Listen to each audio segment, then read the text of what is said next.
나는 도대체 누구일까요? 그리고 우리는 어떻게 스스로를 나라고 인식하게 되는 걸까요? 자, 오늘은 이 아주 근본적인 질문에 대한 답을 한번 찾아가 보려고 합니다. 너무나도 유명한 말이죠. 나는 생각한다, 고로 존재한다. 데카르트의 이 한 문장은요, 지난 수세기 동안 서양 철학의 정말 단단한 기반이 되어 왔습니다. 다시 말해, 생각하는 나가 내 존재의 확실한 증거라는 그런 믿음의 뿌리였던 거죠.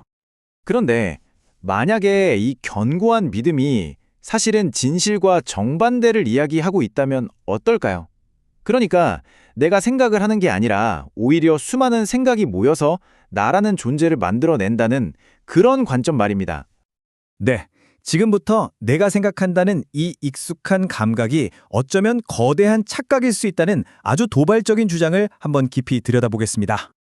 바로 이 지점에서 관점이 극명하게 갈립니다. 왼쪽의 서구적 관점에서는 나라는 존재가 생각의 주인, 즉 주체라고 보죠. 하지만 오른쪽, 동양의 심리학적 모델에서는 정반대입니다. 수많은 생각들이 모여서 비로소 나라는 느낌, 일종의 결과물을 만들어낸다고 보는 거예요. 생각의 주인인가, 아니면 생각의 결과물인가? 이 관점의 차이가 정말 모든 걸 바꾸게 됩니다. 자, 그렇다면 도대체 무엇이 나라는 이 느낌을 만들어내는 걸까요? 고대 심리학 모델에서는 바로 식이라는 개념을 제시합니다. 이걸 우리 마음속에서 나라는 존재를 끊임없이 생성해내는 일종의 엔진이라고 생각하시면 이해가 쉬울 것 같습니다. 여기서 말하는 식은요, 단순히 뭔가를 알아차린다는 그런 단순한 인지작용이 아닙니다. 그보다 훨씬 복잡해요. 외부 정보를 받아들여서 분별하고 또 자기 나름대로 해석하고 여기에 과거의 기억과 감정까지 버무려서 결국 나라는 주인공이 등장하는 한 편의 이야기를 완성해내는 거죠.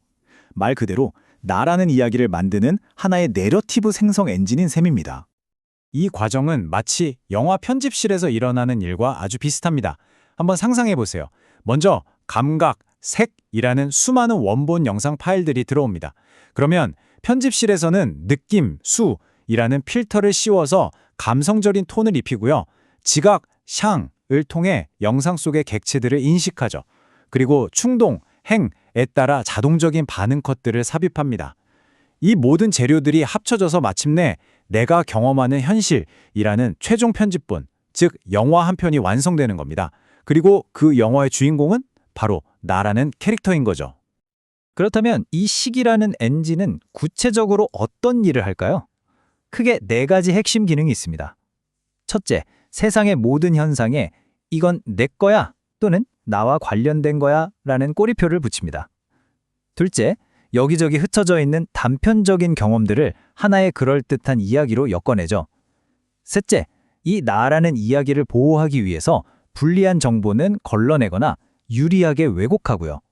마지막으로 어제의 나와 오늘의 내가 같은 사람이라는 그런 끊어지지 않는 연속성의 감각을 만들어내는 겁니다. 바로 이 과정입니다. 자아 태그가 붙는 순간이죠. 원래는 그냥 어떤 생각이 떠올랐다는 중립적인 현상일 뿐인데 여기에 식이 아주 빠르게 개입해서 내가 이 생각을 했다라고 소유권을 주장해버리는 겁니다. 이 전환은 정말 눈 깜짝할 사이에 일어납니다. 자, 그런데 정말 흥미로운 지점이 지금부터입니다.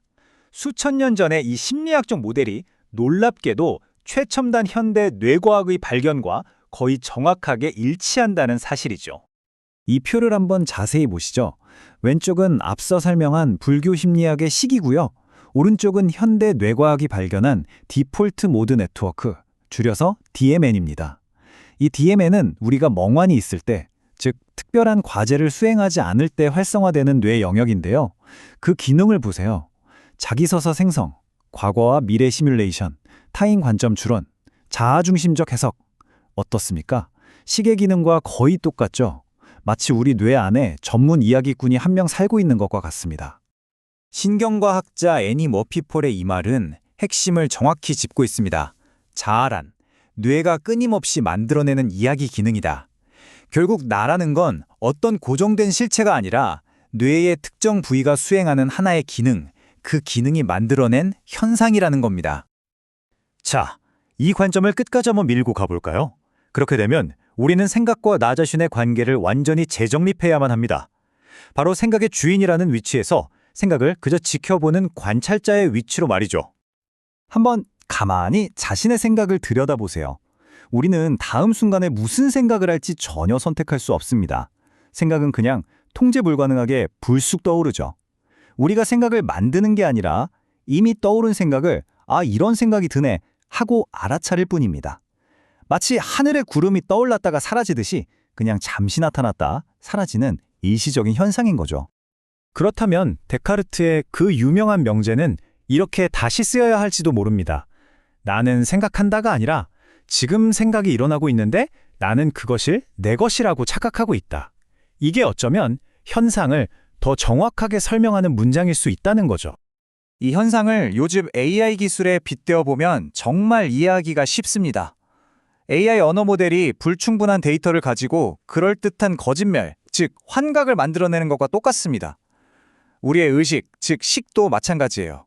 제한적인 감각 정보에다가 과거의 기억과 편견을 뒤섞어서 나라는 아주 그럴듯한 이야기를 계속해서 만들어내는 거죠. 어떻게 보면 인간의 자아란 세상에서 가장 정교한 환각 생성기가 만들어낸 결과물일지도 모릅니다. 자, 그럼 이 모든 이야기가 대체 우리에게 어떤 의미가 있는 걸까요?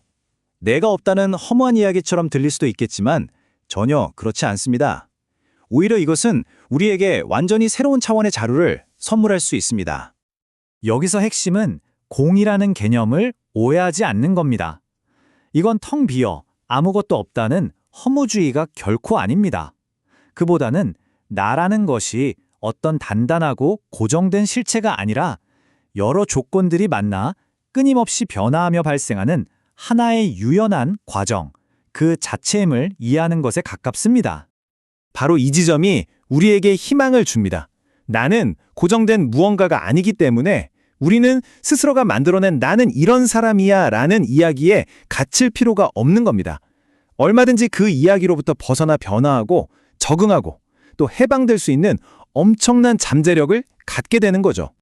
그래서 최종적으로는 이런 관점의 전환이 일어납니다. 생각하는 존재였던 내가 생각이 그저 일어나는 공간이 되는 것이고요. 자아의 주인 행세를 하던 것에서 자아라는 이야기가 펼쳐지는 것을 지켜보는 관찰자가 됩니다. 단단했던 나라는 실체는 사라지고 그저 모든 것을 바라보는 하나의 관측점으로 남게 되는 거죠. 자, 이제 마지막으로 여러분 자신에게 이 질문을 던져보시길 바랍니다. 지금 이 순간 여러분의 머릿속에서 일어나고 있는 그 생각, 과연 누가 하고 있는 것일까요?